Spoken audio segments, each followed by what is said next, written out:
जो मार्ग दूरशून्यवत इह बलवत्कण्टक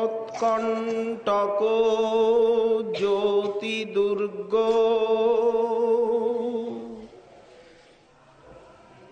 मिथ्यार्थ भ्रामक जपदी रसमयानंद निस्संदक सद्य प्रदतयं स्तं प्रकटित महिमा स्नेहवान हृद्गुहाया कोपंतरधान्त हन्त सजयति नवद्वीप दीप्यत् प्रदीपः करुणा सिंधु प्रेम पुरुषोत्तम श्री श्रीमान महाप्रभु परम अंतरंग प्रिय पार्षदवर्ज गौरभक्त चूड़ामणि श्री श्रील प्रबोधानंद सरस्वती चरण तार श्री श्री चैतन्य चंद्रामृतम नामक महाग्रंथे 104 संख्यक श्लोके महाप्रभुर अवदान वर्णना मुखे আর জয় দিতে গিয়ে বললেন দীপ্যৎ নবদ্বীপ প্রদীপ জয়তি সেই অতি দেদীপ্যমান শ্রী শ্রী নবদ্বীপ প্রদীপ জয়যুক্ত হন। প্রদীপ যেমন রাত্রে জ্বলে দিনে নয়, দিবসের দীপের কোনো শোভা নেই, ঠিক তেমনি এই কলিঘোর অন্ধকারে শ্রীমন মহাপ্রভু উদিত হয়ে জগতের ভাগ্যাকাশে কাজলের মতো গাঢ় যে জীবের অবিদ্যা অন্ধকার সেটিকে দূর করছেন। সারা রাতই যেমন প্রদীপের প্রভাব, তেমনি যতদিন এই কলিযুগ আছে শেষ সীমা পর্যন্ত মহাপ্রভুর এই করুণার প্রবাহ চলতে থাকবে। কেউ যেন মনে না করেন যে এককালে তিনি কৃপা করেছেন, নাম প্রেম দিয়েছেন, আজকে তো কিছু নেই, আজ তো সব শূন্য। কিন্তু মহাজন বললেন না, সেই করুণার প্রবাহ আজও থেমে যায়নি। নিরাবিল গতিতে কলনাদিনী মন্দাকিনী ধারার মতো সেই কৃপার প্রবাহ আজও প্রকৃতির অলক্ষ্যে জগতের বুকে বয়ে চলেছে।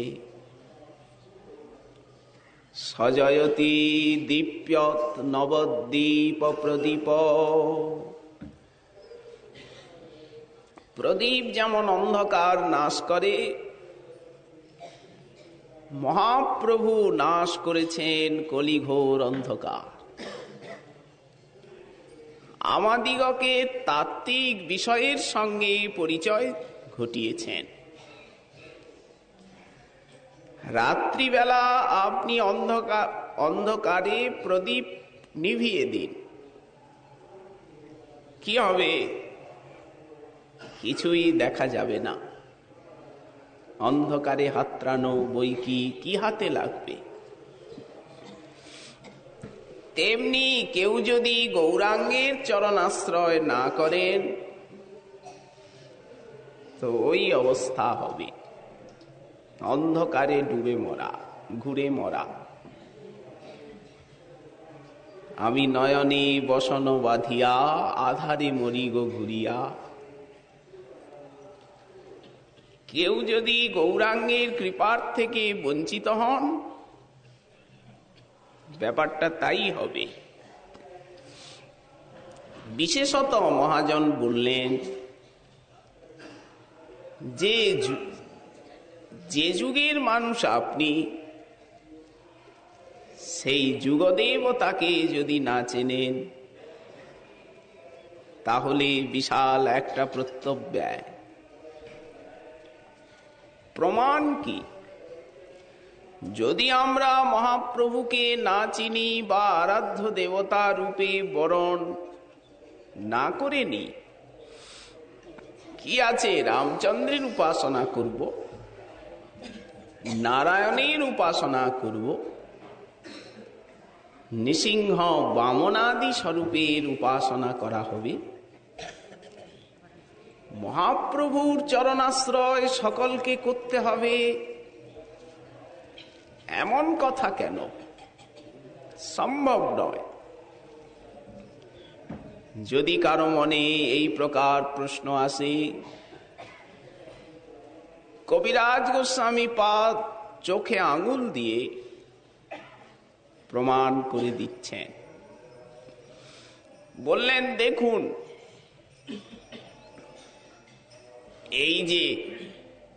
এই সব সিদ্ধান্ত যে না মানে পণ্ডিত সকল,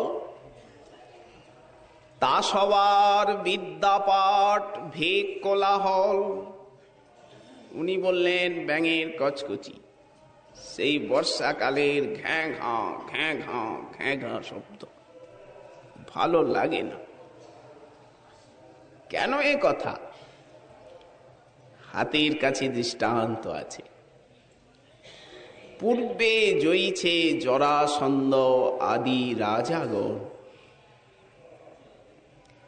জরাসন্ধ অধার্মিক তো ছিলেন না,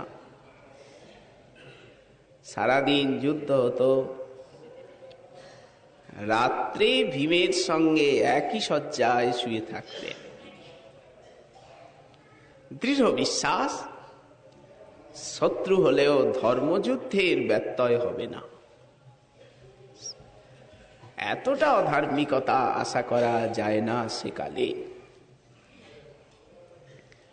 কর্ণ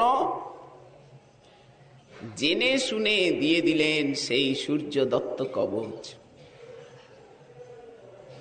ছদ্মবেশে এসেছিল ইন্দ্র, বুঝে কতটা উদার। আজও জগতে প্রসিদ্ধি আছে, লোকে বলে দাতা কর্ণ সেজেছিস। তারা তো অধার্মিক ছিলেন না। তাহলে গোবিন্দ ছলে বলে কৌশলে তাদেরকে কেন কেন নিধন করালেন? ভীম তো বলে পাচ্ছে না, তখন উনি একটা তৃণখণ্ড নিয়ে আর চিরে দেখালেন এমন করে। ভীম আকার ইঙ্গিতও বোঝে না, যুদ্ধের আবেশে মেতে গেছে, তাকায়ও না। নিরুপায় দেখালেন, এটা ছাড়া হবে না, ওকে জব্দ। এটা তো অধর্ম করা হলো। গদা যুদ্ধের নিয়ম, আপনি এখানের থেকে এই অবধি যত মারুন, নিচে না। কিন্তু অন্যায় ভাবেও গোবিন্দের দ্বারা তারা নিহত হলো। কর্ণেরও তাই। যুদ্ধ করবার অবসর দিলেন না পার্থসারথী। সেই রথচক্র পৃথিবীতে গ্রাস করল, চাকাটা ডেবে গেল মাটিতে, শুকনো মাটি, চাকা ডেবে গেছে। অভিশাপও ছিল কর্ণের উপর যে প্রয়োজনীয় সময়ে তোমার বিদ্যা স্মৃতিপথে আসবে না। বেচারি নিরুপায় কিংকর্তব্য বিমূঢ় হয়ে ঝাঁপ দিয়ার রথের চাকাটা তুলছে। এই মতো অবস্থায় তাকে নিধন করা হয়। সেই কুন্তী পুত্র, ইনি তো জ্যেষ্ঠ পুত্র, তাহলে তো অধর্ম যুদ্ধ হলো। বললেন তা তো বলতেই হয়, কিন্তু গীতার শেষের সেই শ্লোকটি, যত্র যোগেশ্বর কৃষ্ণ যত্র পার্থ ধনুর্ধর তত্র শ্রী বিজয়র্ভূতি ধ্রুবানীতি মতির মম। তো যেখানে যোগেশ্বর কৃষ্ণ সেখানেই বিজয়, সেখানেই ভূতি, সম্পত্তি, বিভূতি। কিন্তু কেন কেন এভাবে নিধন করলেন, সে উত্তর মহাভারতে নেই। কবিরাজ গোস্বামী পাদ দিয়েছেন, বললেন পূর্বে জয়ীছে জরাসন্ধ আদি রাজাগণ, বেদ ধর্ম করি করে বিষ্ণুর পূজন, কৃষ্ণ নাহি মানে তাতে দৈত্য করি মানি। শ্রীকৃষ্ণকে তারা চিনলেন না, দোষ এতটুকু। আর উনি দাপরের অবতারী, স্বয়ং ভগবান শ্রীকৃষ্ণ। তাহলে যুগাবতার বা অবতারীকে যদি চেনা যায়, না চেনা যায়, তিনি অসুরের মধ্যেই পরিগণিত হন।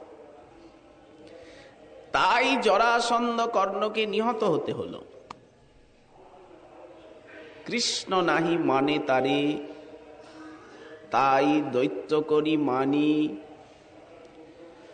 ওইছে শ্রীচৈতন্য না মানিলে, তারে দৈত্য করি জানি। স্পষ্ট বলে দিলেন,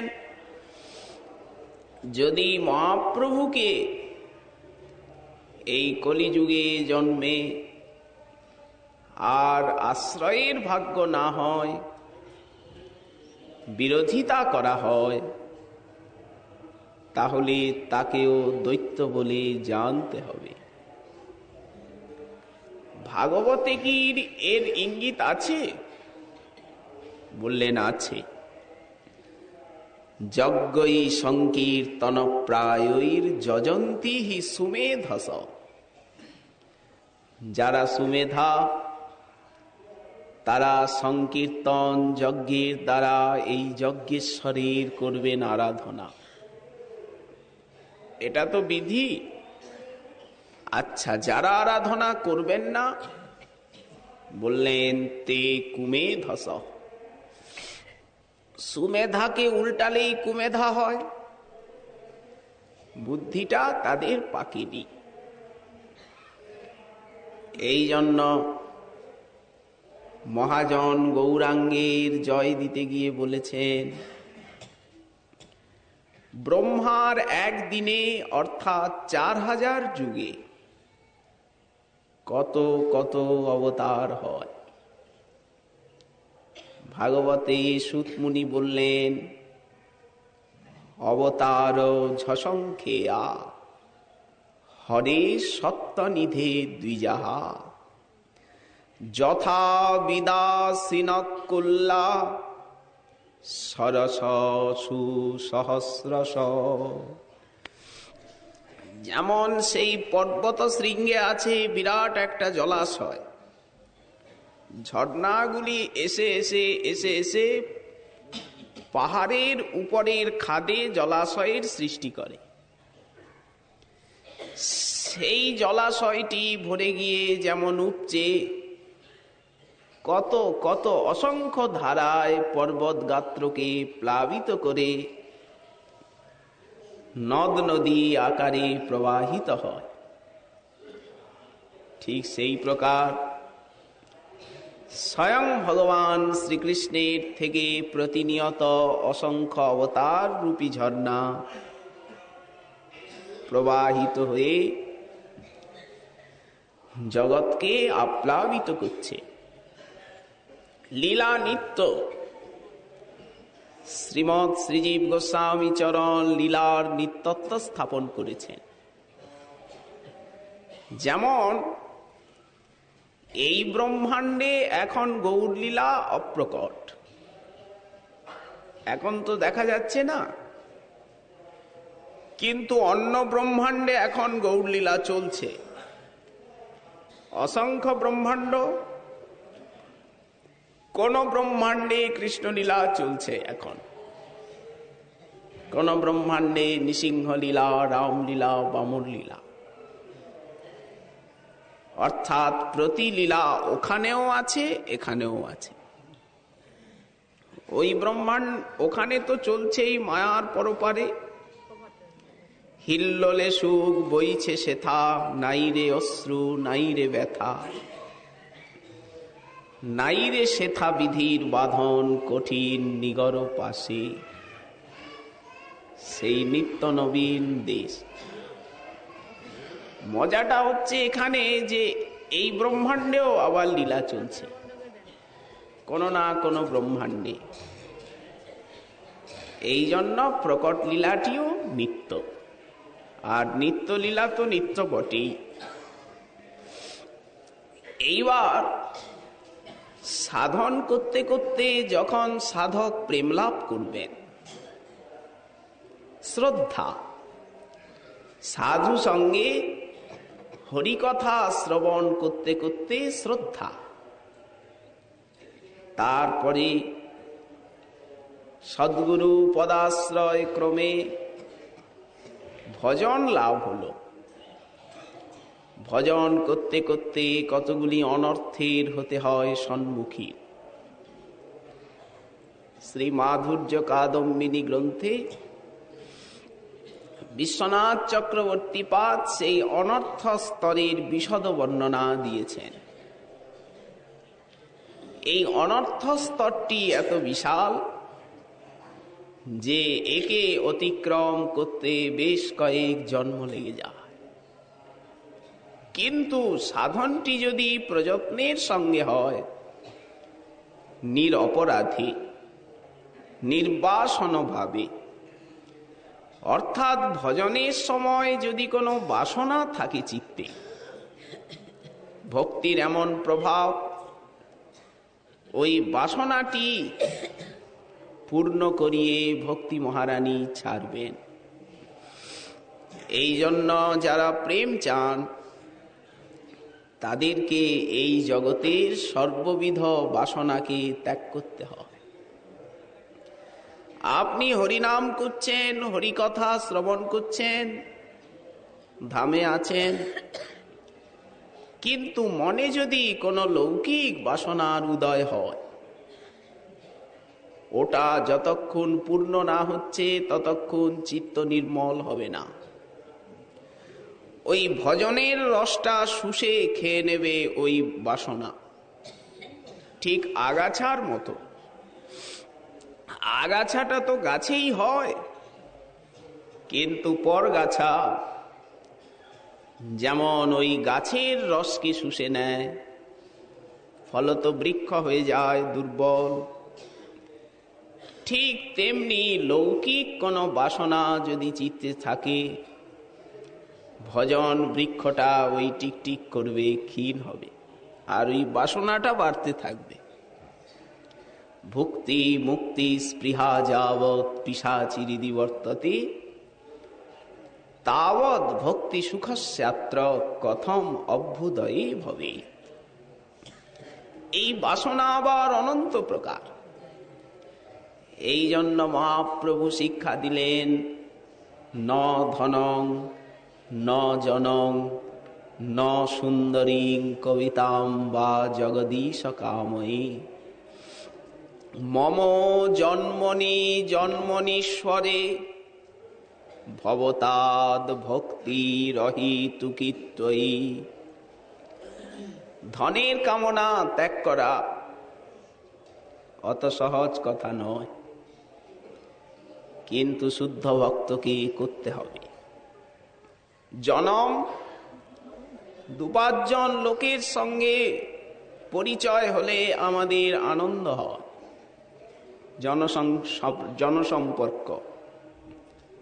শুদ্ধ ভক্তকে ওই বিষয়ে উদাসীন হতে হবে।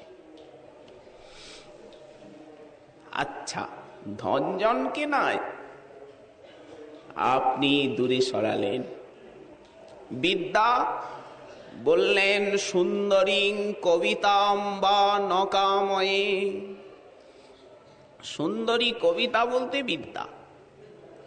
ধনজন নাহি মাগো কবিতা সুন্দরী, এগুলি উপশাখা। প্রথমেই উপশাখার করিবে ছেদন। দেহসুখ বললেন অটিও অন্তরা। ভক্তি খুব সূক্ষ্ম জিনিস, বোঝা আরো সূক্ষ্ম। বুঝবো শুদ্ধ ভক্তিকে, তবে তো আচরণ করব। মহৎ কৃপা বিনা, শুদ্ধ ভক্তের কৃপা ছাড়া কোনো মতেই ভক্তিকে বোঝা যায় না। কিছু না কিছু মিশ্রণ থেকেই যায়। কি কর্ম, কি জ্ঞান, কি যোগ, কি লৌকিক বাসনা, এগুলি যতদিন আছে ততদিন অনর্থস্থ। যখন এগুলি চলে গেল, ভক্তিতে মনোরম অধ্যাবসায় লাভ হলো, শ্রবণ কীর্তনে আনন্দ পাচ্ছেন সাধক, তখন তাকে বলা হবে নিষ্ঠা। তারপরে রুচি, আসক্তি, ভাব, প্রেম। এই আসক্তি স্তরে গিয়ে মন বুদ্ধি সম্পূর্ণ গোবিন্দে অভিনিবিষ্ট হয়, ঘুরে যায়। সাধক জগৎকে ভুলে যান। চেষ্টা করতে চান উনি মনটা জগতে লাগাবেন, মন ফাঁকি দিয়ে গোবিন্দে চলে যায়। যারা আসক্তি প্রাপ্ত হয়েছেন গোবিন্দে ভজনে, তারা বিষয় আছে ভক্তের, তো কাজগুলো তো দেখাশোনা করতে হবে, না হলে তো ডামাডোল। উনি ভাবছেন মনটা বিষয়ে লাগাবো, কিন্তু এমন মজা, মন তাকে ফাঁকি দিয়ে গোবিন্দে চলে যাচ্ছে। এটা আসক্তি স্তর। তারপরে আসে ভাগবতী রতি, যাকে বলা হয়েছে ভাব। এইটি প্রেম সূর্য উদয়ের আভাস। যেমন সূর্যোদয়ের বহু পূর্বেই অন্ধকার নষ্ট হয়ে যায়, পূর্ব দিক বধূ স্বচ্ছ হয়ে ওঠে, ঠিক সেই প্রকার প্রেম রূপী সূর্যের উদয়ের পূর্বে যে মায়ান্ধকার নাশ চিত্তের, তাকেই বলা হলো ভাব। প্রেমস্তু প্রথমাবস্থা ভাব ইত্যভিধীয়তে। তখন কতগুলি দিব্য লক্ষণ আসে। ক্ষান্তির অব্যর্থকালত্বম, বিরক্তির মানশূন্যতা, আশা বন্ধ সমুৎকণ্ঠা, নাম গানে সদা রুচি, আসক্তিস্তদ গুণাখ্যানে, প্রীতিস্তদ বসতি স্থলে। এই লক্ষণগুলি প্রকটিত হয়। ক্ষান্তি, ক্ষোভের কারণ থাকলেও চিত্ত ক্ষুব্ধ হয় না। কৃষ্ণ ভক্ত নিষ্কাম অতএব শান্ত, জ্ঞানী যোগী সিদ্ধিকামী সকলই অশান্ত। ক্ষান্তি এসে যায়। যেমন শ্রীবাস পণ্ডিতের পুত্র বিয়োগ হলো, উনি ধীর স্থির শান্ত, যেন কিছুই হয়নি। মহাপ্রভুর সঙ্গে দিব্যি নিত্য কীর্তন করছেন, হাসি মাখা বদন। পারবেন জগতের কোন পিতা এই প্রকার? বললেন পারবেন, যারা প্রেমিক ভক্ত তাদের পক্ষে এটি আশ্চর্য নয়। পরবর্তীকালেও এইরকম বহু ঘটনা আছে ভক্ত চরিত্রে। এই খান্তি ভাগবতে আছে, রন্তিদেব দীর্ঘদিন ব্যাপী উপবাস করছেন এত বড় রাজর্ষি হয়ে। শেষে যা একটু অন্ন জল এলো তাও ভোগে লাগলো না। কতখানি খান্তি! মহারাজ অম্বরীশ সুদর্শন চক্র তার রক্ষার জন্য নিয়োজিত, কিন্তু কেন? কীদৃশ ভক্ত তিনি! দেখুন খান্তি। দুর্বাসার সৃষ্টকৃত্যা যখন প্রধাবিত হল, এক পদও উনি সরলেন না। এই যে স্থৈর্য, অব্যর্থকালোত্তম দ্বিতীয় গুণ। সবসময় ভগবানের ভজন করছেন অনবরত, কিন্তু শ্রান্তি নেই, ক্লান্তি নেই, দেহদৈহিক অভিনিবেশ নেই। একে বলে অব্যর্থকালোত্তম। বিরক্তি সবকিছুই আছে। একজন মানুষের যা প্রয়োজন সবকিছুই তার কাছে আছে, কিন্তু কোনোটাতে আসক্তি নেই। একে বলা হয়েছে বিরক্তি। সবকিছুতে উনি উদাসীন, থেকেও নেই। রাজর্ষি ভরত শশাগরা পৃথিবীর সম্রাট হয়েও জহৌ মলবৎ উত্তম শ্লোক লালস। এই যে অনাসক্তি, একেই বলে বিরক্তি। ত্যাগ এবং বৈরাগ্যের ভিতরে প্রভেদ আছে পরিভাষাগত। গোস্বামীপাদ বিরক্তির সংজ্ঞা করেছেন ইন্দ্রিয়ার্থানাং স্যাদ অরোচকতা স্বয়ং। অরুচি, সামনে রূপ আছে,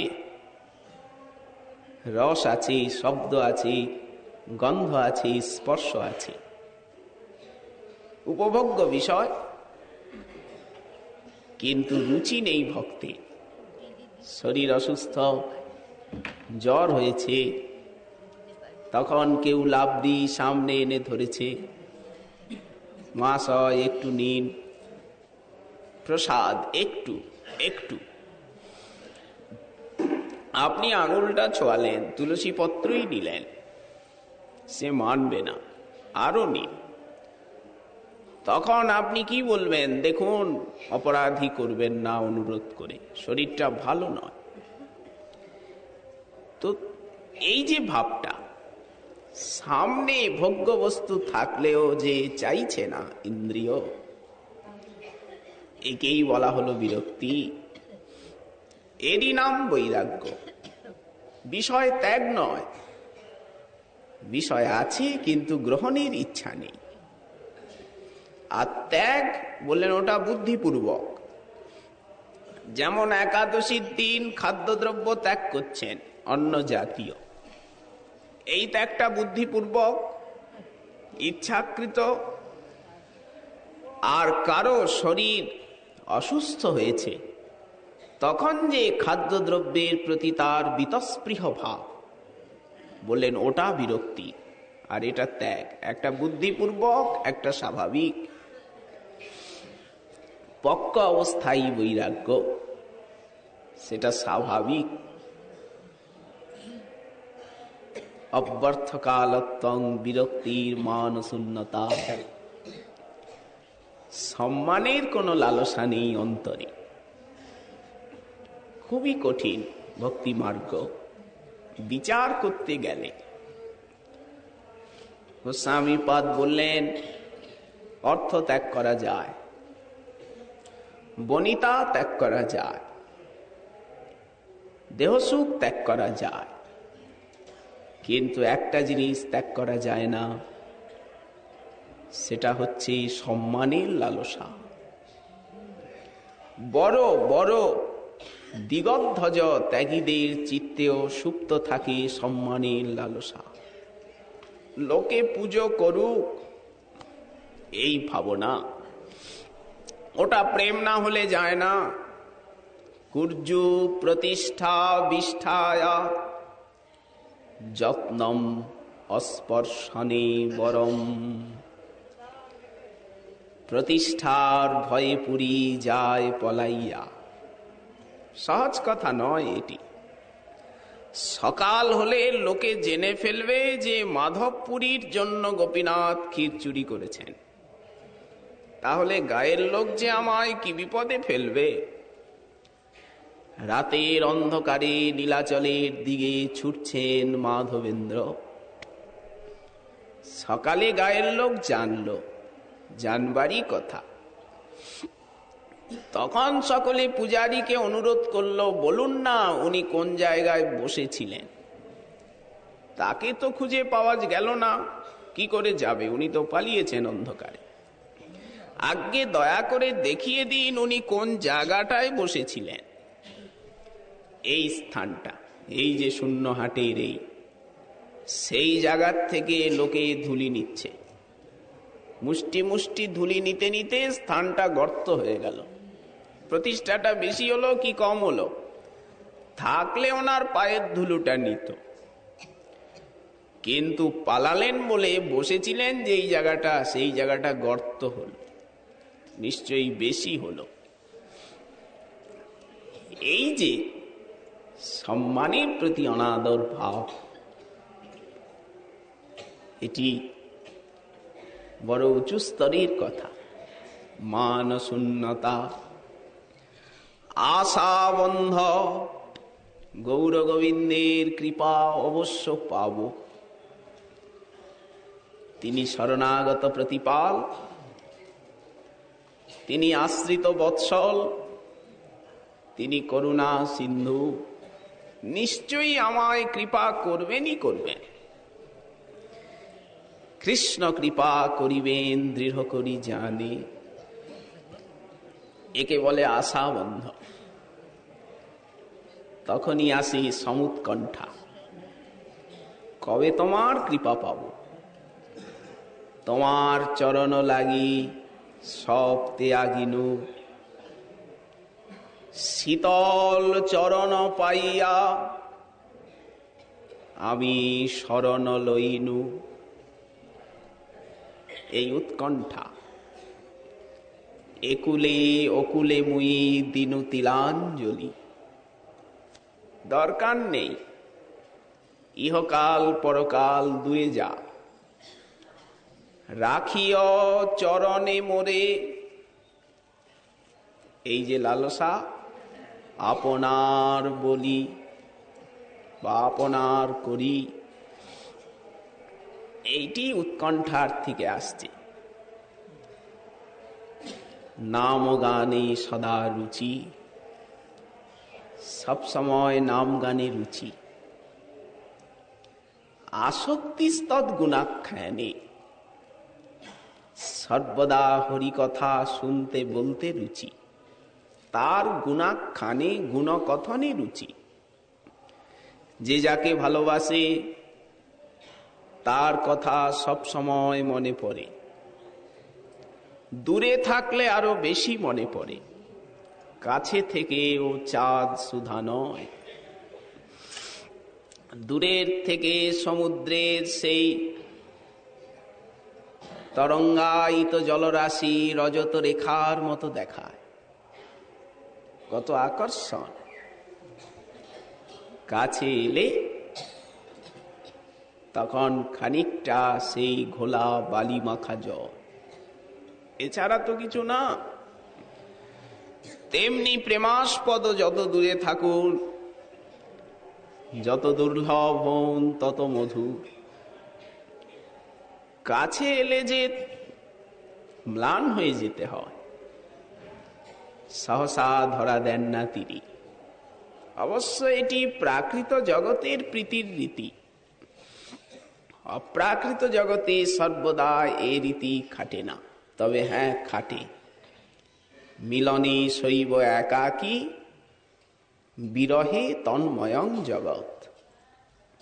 এটি ঠিকই। যাকে ভালোবাসা যায় সর্বদা তার কথা যেমন মনে হয়, তার কথা আপনি মুখ দিয়ে বেরোয়, ভালো লাগে বলে শুনে ভেবে অনুমোদন করে। তার কথা কোথায় হলে তখন মানুষ আপনি কান পেতে থাকে। তেমনি পুরাণ বললেন,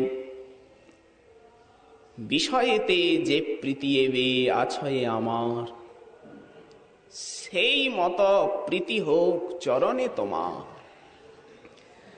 যেমন দেহকে ভালোবাসি, যেমন জগৎকে ভালোবাসা হয়, এই বেশি না, ওইটুক ভালোবাসা তোমাতে হোক। পুরাণ দৃষ্টান্ত দিলেন প্রাকৃত জগতেরই দৃষ্টান্ত। যেমন বৃত্তাসুর কি বললেন, অজাত পক্ষা ইব মাতরং খগা, স্তন্নং যথা বৎসতরা ক্ষুধার্থা, প্রিয়ং প্রিয়েব বুসিতং বিষণ্যা, মনোরবৃন্দাক্ষদৃক্ষতি তাম। এই যে প্রীতি, এই যে প্রাণের টান, এইটি ভক্তি। যেমন অজাত পক্ষ্ম পক্ষ্মী পক্ষী শাবক, অজাত পক্ষ পক্ষী পাখা গজায়নি, সে যেমন তার আহার অন্বেষণে গেছে, মা এখনো আসেনি। বারবার কোমল চঞ্চুপুট প্রসারণ করে মায়ের প্রতীক্ষা করে, হে আনন্দময়, তেমনি আমার মন সতত তোমার প্রতীক্ষা করছে। এসো, দর্শন দাও, তোমার সচরণে নিয়ে চলো। যেমন সেই সদ্যজাত বাছুর, বাধা আছে কি আটকানো আছে, সে যেমন মায়ের কাছে যেতে ছটফট করে,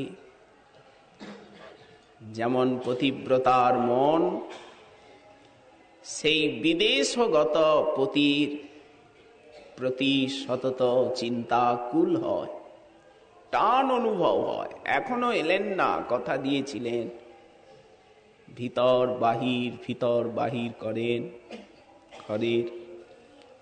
তেমনি আমার মন তোমায় পেতে চায়। ভাগবত তো এইটুকু বললেন। গৌড়ীয় মহাজন আরো এগিয়ে গেলেন, দণ্ডে দণ্ডে তিলে তিলে, এই গোরারূপ না হেরিলে, মরমে মরিয়া সদাই থাকি। হে গৌর সুন্দর, দণ্ডে দণ্ডে তিলে তিলে তোমায় দেখতে ইচ্ছে হয়। রূপ লাগি আখি ঝুরে গুণে মনোভোর। এই প্রেম, এই ভাবটা কখন আসে? প্রেম স্তরে। আসক্তিতে তার প্রারম্ভ ঘটে, ভাব স্তরে আরো পক্ক হয়, প্রেমে গিয়ে অতি সুপক্ক, উৎকণ্ঠা। মরমে মরিয়া সদাই থাকি, সাধ হয় নিরন্তর, ওই হেমকান্তি কলেবর। হিয়ার মাঝারে সদাই রাখি, ক্ষণেক না দেখি তাই আমার পাজর ধসিয়া যায়। এই যে আরতি, তারপরেই বললেন প্রীতিস্তদ বসতি স্থলে। এটা আসক্তি রতি না এলে হবে না। ধামে প্রীতি, ধাম বাসের আকুতি। ঠাকুর মহাশয় যেমন বললেন, আমি কবে হব বৃন্দাবনবাসী। কেন? এই যে সেদিন উনি বলছিলেন মানসে ব্রজেবাস। অনেকে বলেন বৃন্দাবনে যাবে, ওখানে কি পাবে, কি আছেটা কি ওখানে, ঘরের কাছে নবদ্বীপ, কিন্তু কি আছে এখানে ওটা বলা মুশকিল। কি করে বলবেন? একজন গায়ের লোক জিজ্ঞাসা করছে, বাপু ওহে রোজ যে এই স্কুল কলেজে যাও, ওখানে আছেটা কি? মাঠে হাল নিয়ে গেলে অনেক কিছু আছে আমার মনে হয়, কিন্তু আছেটা কি এটা কে অনুভব করবেন? যার অনুভব করবার মতো ক্ষমতা হয়েছে গুরু বৈষ্ণবের কৃপা। তা না হলে উনি কেন নিত্যানন্দ প্রেমের মূর্তি হয়ে বলছেন কবে হব বৃন্দাবনবাসী? এ কথার কি অর্থ এই যে উনি অন্য স্থানেরও নিবাসী হতে চান না, নবদ্বীপবাসী হতে চান না? বললেন না, একই। কেউ যদি ভেদ ভাবেন ব্রজ নদিয়ায়, বললেন অপরাধ হয়ে যাবে। ভেদ স্ফূর্তেহি ভক্তি বিচ্ছেদগত্বা। কেউ যদি বলেন গৌরাঙ্গ এক ভগবান, কৃষ্ণ এক ভগবান, আগে গৌর গৌর বলুন, কৃষ্ণের দরকার নেই। বুঝতে হবে এখনো উনি ভক্তি জগতের খুব প্রাথমিক স্তরে আছেন। তাত্ত্বিক প্রকৃতির যারা, তারা এই কথা বলতে পারেন। তেমনি ব্রজ নদিয়ায় ভেদ দেখলে, গৌর কৃষ্ণে ভেদ দেখলে যেমন অপরাধ হয়, গৌরমণ্ডল ভূমি যেবা জানে চিন্তামণি, তার হয় ব্রজভূমে বাস। কিন্তু ব্রজধাম সাধনার ভূমি, এটা অর্জনের ভূমি। এখানে প্রেম ভক্তি অর্জন যত সুলভ, এখানকার আকাশে বাতাসে যে প্রেম ভক্তির রেণুকণা ঘুরে বেড়াচ্ছে, সেটা অন্য স্থানে লাভ খুবই সুদূর পরাহত। নিশ্চয়ই এই রহস্য অনুভব করেছিলেন ঠাকুর মহাশয়। তাই বলছেন কবে হব বৃন্দাবনবাসী, আমি নিরখিব যুগল রূপ রাশি।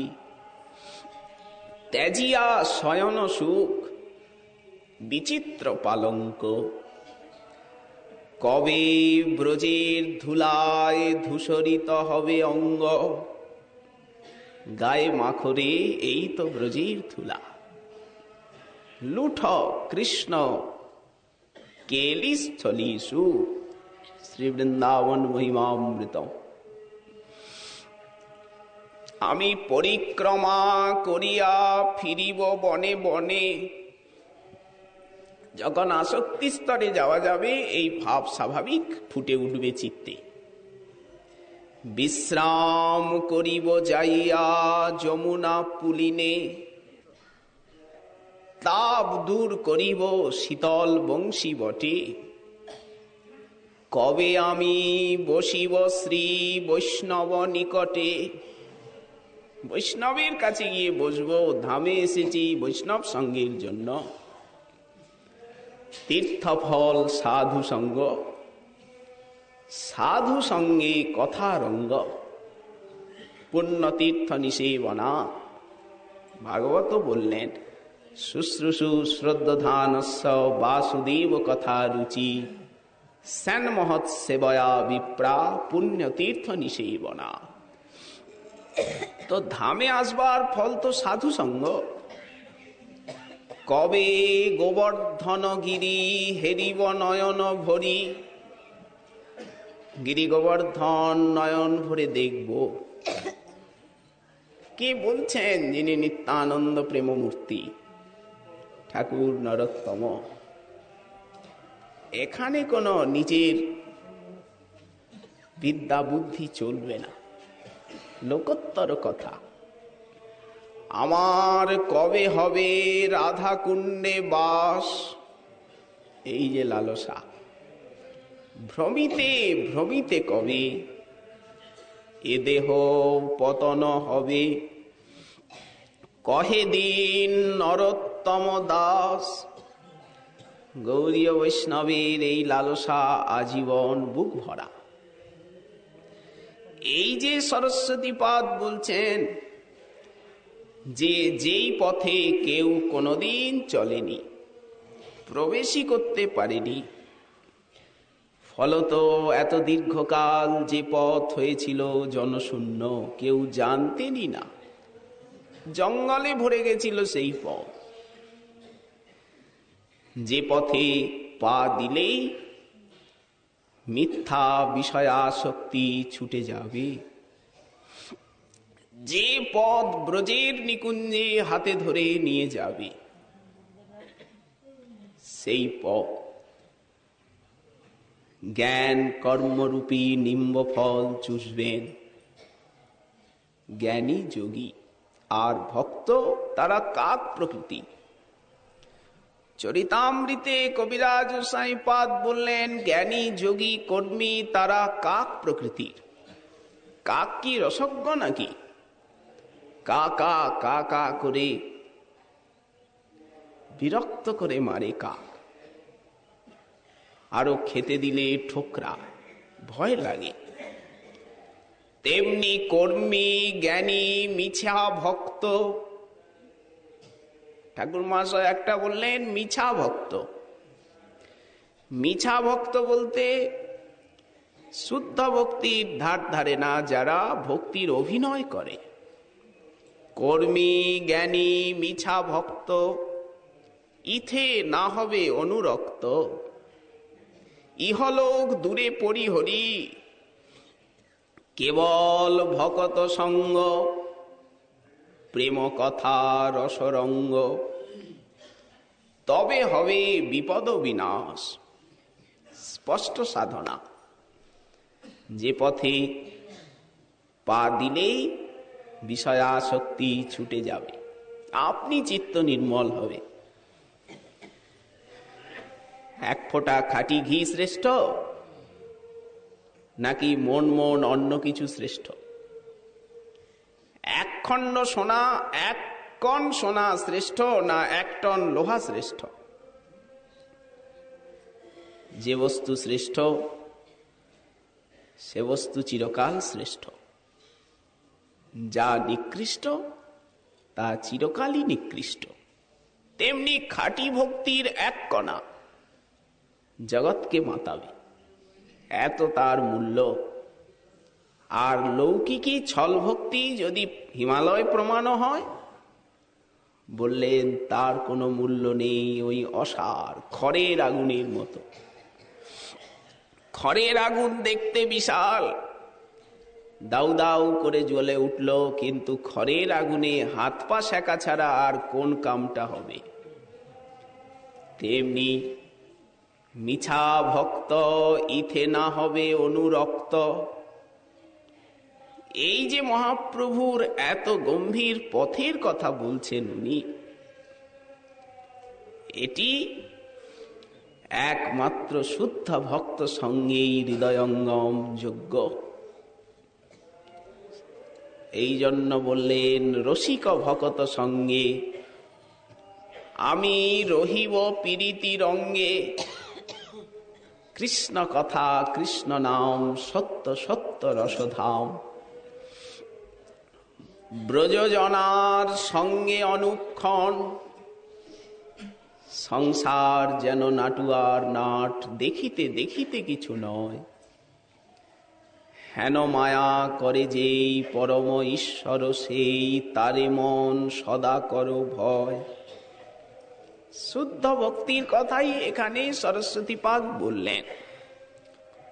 প্রাক চৈতন্য যুগে এই শুদ্ধ ভক্তির রহস্য কেউ জানতেন না, অতদূর কারো বুদ্ধি পৌঁছায়নি। অনাবেদ্যাং পূর্বৈরপি মুনিগণৈর ভক্তি নিপুণৈ শ্রুতে গূঢ়াং প্রেমোজ্জ্বল রসফলাং ভক্তিলতিকাম। বড় বড় মুনি ঋষি নারদ, ব্যাস, শুক, সনক তারা স্তব্ধ হয়ে গেছেন, এসে দাঁড়িয়েছেন যে ভক্তি মন্দিরের কাছে। এত নিগুড় যে উন্নত উজ্জ্বল রসপ্রান্তে ঢুকতে পারেননি, স্পর্ধা করেননি। ভাগবতী স্বর্ণাক্ষরে তার প্রমাণ মেলে, লিখিত আছে। হেন প্রেম শ্রীচৈতন্য দিলা যথা তথা। প্রেম তো দিলেনই, সেই ভক্তিকে সাধনার বিষয় করে দিলেন। জগাই মাধাই পর্যন্ত অন্যের কা কথা, ওইছে গুপ্ত ভাব সিন্ধু। ব্রহ্মা যার না পান এক বিন্দু, হেন প্রেম বিলাইল সংসারে। ওইছে দয়ালু অবতার, ওইছে দাতা নাহি আর।